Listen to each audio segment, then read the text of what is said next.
দল তারা কয়েকটা একটা জোট বানিয়েছে, জোট বানিয়ে তাদেরকে চাপ সৃষ্টি করছে বিভিন্ন ভাবে যে নির্বাচনের আগেই গণভোট হতে হবে, কেন নির্বাচনের আগে গণভোট হতে হবে। আমরা বলেছি যে আমরা গণভোট মানছি, সেই গণভোট নির্বাচনের দিনই হতে হবে, কারণ দুটো ভোট করতে গেলে অনেক টাকা খরচ হবে।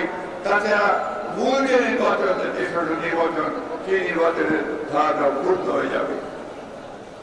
আজকে দুর্ভাগ্য আমাদের, আজকে অন্তর্বর্তীকালীন সরকার যাকে আমরা সম্পূর্ণ সমর্থন দিচ্ছি, তারা আজকে নিজেরাই আজকে একটা অবস্থা তৈরি করছে যাতে করে নির্বাচন ব্যাহত হয়।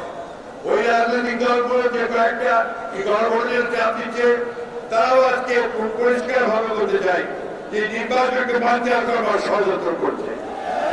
আমরা খুব পরিষ্কার করে দিতে চাই, গণভোট হলে নির্বাচনের দিনই হতে হবে। নির্বাচন 2026 সালের ফেব্রুয়ারি মাসেই হতে হবে, অন্যথায় বাংলাদেশের মানুষ কিছু মেনে নেবে না। বন্ধুগণ, 7 নভেম্বরের চেতনা হচ্ছে গণতন্ত্রের চেতনা। আমাদের জন্ম হয়েছে বিএনপি সংস্কারের মধ্যে দিয়ে। আমাদের নেতা প্রেসিডেন্ট জিয়াউর রহমান বীরুত্তম, তিনি সংস্কারের সূচনা করেছেন। আজকে জনাব তারেক রহমান নতুন সংস্কারের 31 দফা কর্মসূচি গোটা জাতিকে সামনেকে এগিয়ে দেওয়ার একটা কারণা দিয়েছেন। আমরা সেই লক্ষ্যে এগিয়ে যাব।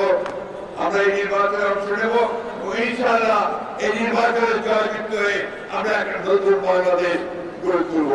আমি যুবক ভাইদেরকে আহ্বান জানাতে চাই, তরুণদেরকে আহ্বান জানাতে চাই যে আসুন, আপনারা যে ত্যাগ স্বীকার করেছেন, আমাদের যে হাজার হাজার নেতা কর্মী মারা গেছে, আমাদের যারা সহকর্মী সহযোগিতা যারা মারা গেছেন,